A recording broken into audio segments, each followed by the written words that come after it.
So I offer one-to-one consultancy calls with people and I help them with their Instagram pages, right? And one of the main things I've noticed through doing that and helping different people on a one-to-one basis is that a lot of people don't realize that different Instagram features require different types of content. So most of the time people message me like, hey, can you do a video on like content strategies and all that kind of good stuff. But in order for us to get to that stage, we first need to realize that the different parts of Instagram require different types of content. So that's why in today's video, I'm going to be breaking down every single Instagram feature and I'm going to tell you how you should be using them and what type of content you should be posting on them. So if that sounds like something you are interested in with, then please keep on watching. Let's get to it.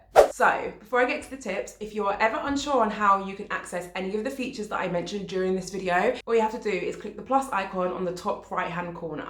Okay, let's tackle the first Instagram feature. Okay, so the first one I want to talk about, let's get a nice easy one out the way, is your posts or your feed as some people call it. Some people call it your grid, but basically we're talking about the main content on your Instagram page. Now, this content can take different formats. For example, you can have a single post, your most classic format, or you can have a carousel, and the limit of images that you can use on a carousel is 10, or you can upload videos, and videos can be between 3 to 60 seconds long. So those are the different formats. When it comes to the objectives or kind of like the main reason for your feed and what you should be thinking about, in my opinion, your feed or your grid, that is your shop window. So you've got to think about your Instagram as a store in general. Like, yes, it's online, but you know, that's where most stores are now anyway. I couldn't tell you the last time I went into a physical shop. So you've got to think of it as a store, and it's a store for your brand. Whether you're an actual business or whether you're a personal brand, it doesn't matter.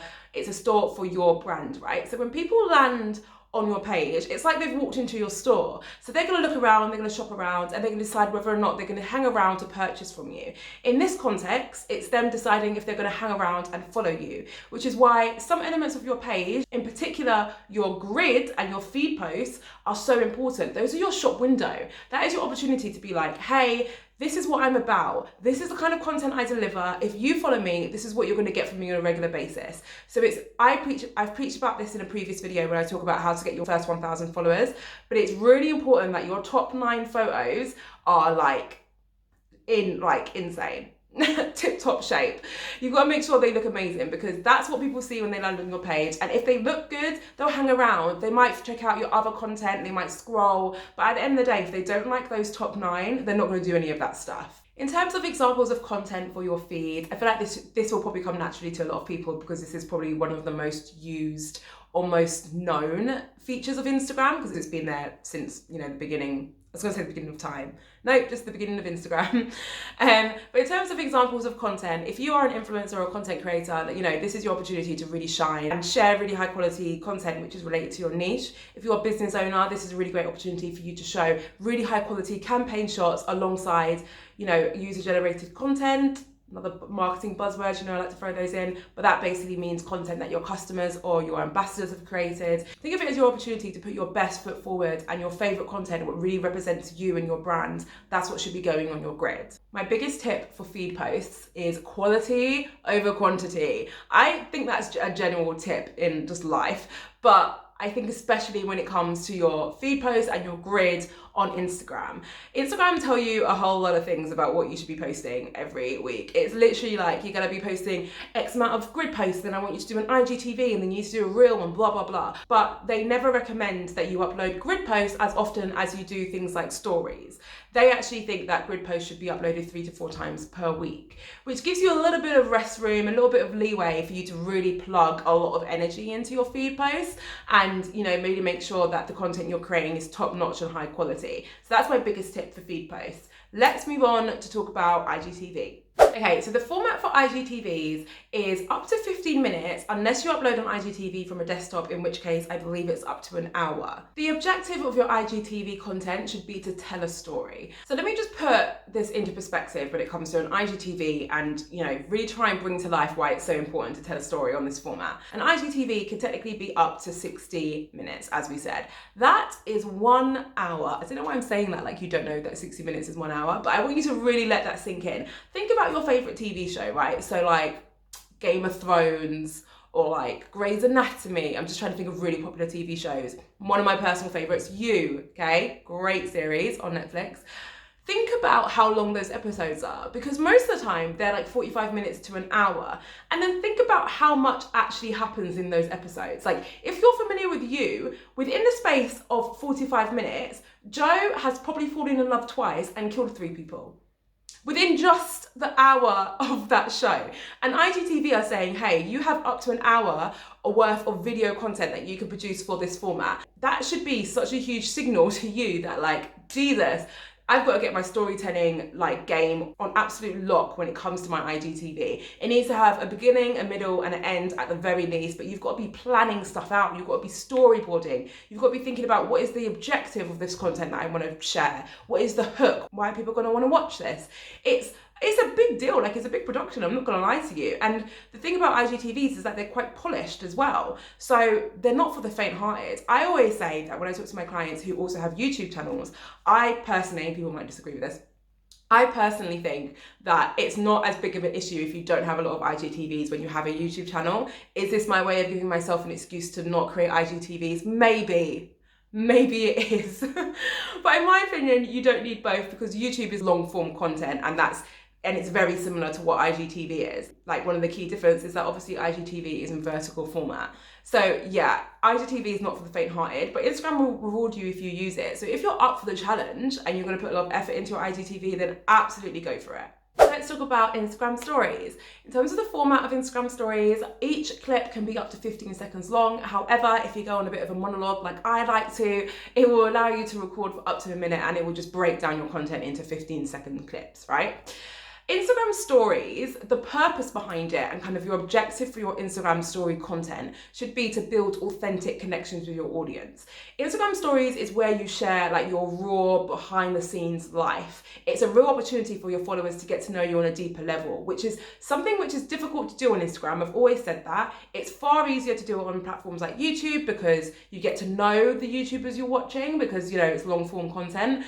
But on Instagram, that's a lot harder because it's very much static images majority of the time. But with features like stories and the other video features out there on Instagram, you get a really cool opportunity to build a really authentic connection with your audience. And you can do things which actually you can't do on YouTube, which is add interactive elements. You can add a poll, you can have a question box, you know, you can put a countdown on there. So there's actually loads of really cool stuff that you could do on it. And it's all about showing your real self and being authentic and being genuine. So when you compare that to IGTV, where it's a lot more polished, your Instagram stories are a lot more raw and authentic. Great examples for Instagram story content are things like, you know, you recording your daily walk every day. It's really great when you record something that you do on a regular basis, so then it builds a routine with your followers. So they know that if they log on to your channel at 9 a.m, you're going to be going for your morning walk and talking about, you know, politics from today. Depends on who you're following. But, you know, it's good to build that kind of routine with your followers if you can. But things like going for a walk, what you ate that day, what books are you reading, just behind the scenes, what is your life like? If you're a brand, then it's things like packaging your orders, giving a sneak peek of your new products, that kind of stuff. Okay, so let's talk about Instagram Lives. So in terms of the format of Instagram Lives, it previously was purely reserved for just one-on-one conversations, which means there could be 2 people on a live. Now you can invite 3 people on a live, which means that there could be a 4-person conversation going on, including yourself. Instagram Lives can last up to 4 hours, which is crazy. Like, I don't do interesting enough stuff or even have enough interesting stuff to say that would keep people logging into my live for 4 hours, but you know, people are more interesting than me. I've learned to accept that, but they can last up to 4 hours long. The purpose behind your Instagram Live strategy or Instagram Live content should be to be really transparent. And again, that authentic word is popping up because there's nowhere to hide on an Instagram Live. So if you're willing to go on an Instagram Live as a brand owner, as an influencer, as, you know, a service, if you're willing to go on an Instagram Live and talk about what you do, I think it shows real vulnerability, it shows real authenticity, and it also gives you a great opportunity to open a dialogue in a way that's not possible with your other features. So whilst Instagram stories, you can do things like have a question box and people can ask you questions. When using that method, you still have the opportunity to just go through your questions and pick which ones you want to answer. With an Instagram Live session, that's a lot harder to do. If you're getting questions, repeat questions from your customers or your followers or your clients, whatever, on an Instagram live, you kind of need to answer them, you know? So it's not one to be taken lightly. Do not jump on an Instagram live if you are not prepared. If you're just talking about life, then I guess that's fine. But, you know, if you are a service provider or your brand, or there's something, you know, a bit more at risk there, then I recommend preparing for your Instagram live. But it's a really great way to open a dialogue with your audience and to just really be, again, authentic and transparent, which everyone values that. In a brand owner, a content creator, doesn't matter who you are, everyone loves that.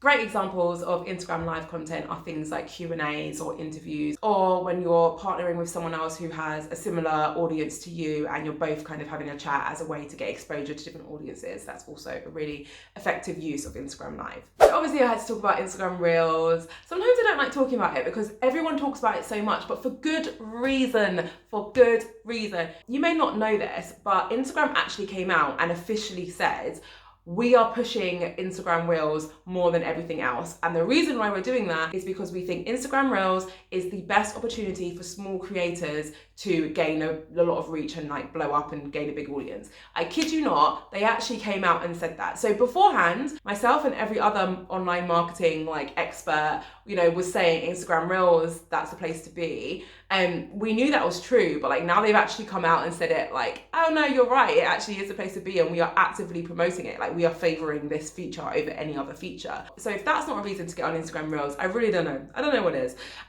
Format for Reels is that they're no more than 30 seconds long. In terms of the objective, in my opinion, it is to basically gain reach. There's a great opportunity to go viral when it comes to Reels for the reasons that I just explained. But also it's a really good opportunity to show your personality a bit and get fun and do something creative. Obviously, everything you're doing on Instagram is creative. It's a very visual platform. But Reels is an amazing opportunity to get really creative and have a lot of fun with the content you're creating and share your messaging or your personality in a different way, a different engaging way. My top tips for using Reels is to get creative and use trending music. You know, we all know what trending music is on Reels. Half the songs that are out nowadays, like new songs, I sound like such an old person, but it's true. Any new songs on the radio, I only really know them because they're part of like a Reels challenge or like a TikTok challenge. Like that's why I know what they are.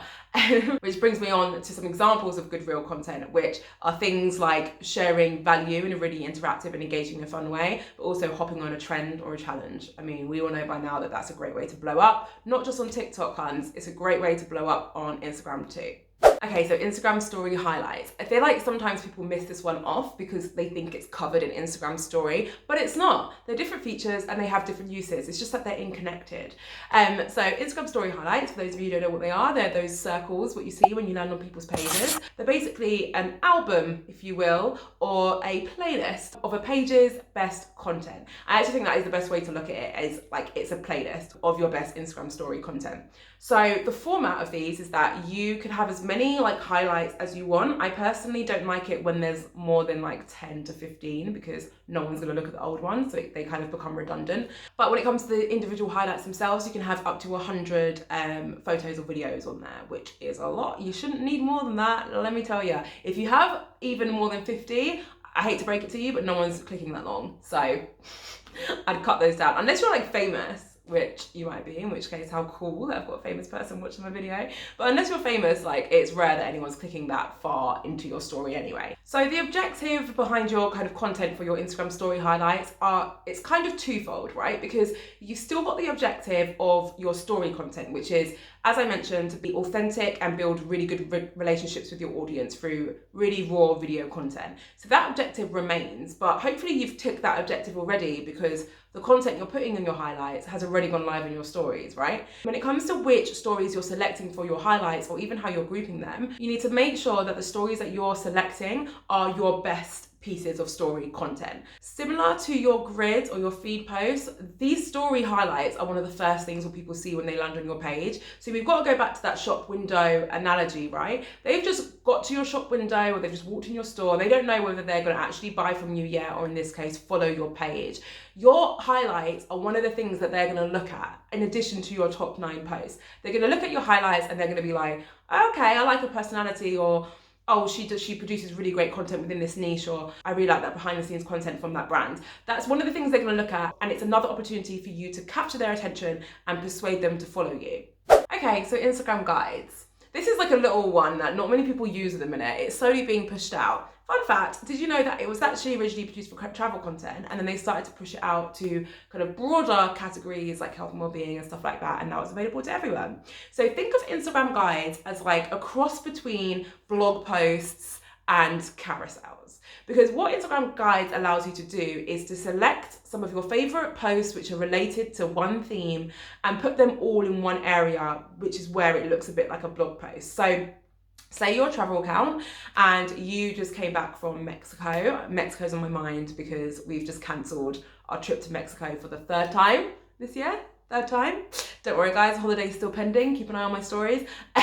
So imagine you just came back from Mexico and you're like, you know what, I've just taken so much content, I've posted so much content on my feed. A lot of people are asking me, what's your favorite part of Mexico? I'm gonna create a guide. So you would click on the top right hand corner, the little plus icon that I told you about earlier on in the video. You'd select guides, then you would select all of the relevant posts that you have shared which are related to your Mexico trip. And then you would order them all and then give a little context to each. And then anytime someone's like, give me some Mexico travel recommendations, you can just direct them to your guide. Think of it that way. Each guide includes a cover image, a title, an introduction, and then you have the option to add descriptions underneath your posts as well. In my opinion, one of the best uses for guides is to really establish yourself as a trusted advisor, which is something that a lot of content creators want to be, but also the whole trusted anchor is something what a lot of brands want to be as well. So different examples of content that you can put on your guides are things like gift guides, travel guides, as I mentioned. You can do your top 10 favorite smoothie machines. I don't always come up with the best stuff when I think on top of my head. Your top 10 favorite books. I just looked at my bookshelf and thought books. Oh, it's late in the day. I usually record a lot earlier in the morning. I'm a lot more sharp that way. But that's some examples of how you can use guides. And that's it, that's the end of the video. I have made my way through all of Instagram features. I hope you found that useful. If you did, then I recommend checking out this video. It's all about how you can get to your first 1,000 followers on Instagram, but I should flag that I feel like a lot of the tips I include in this are relevant to anyone. It doesn't really matter at what point of your Instagram journey you're at. Thank you so much for watching. I will see you in the next video.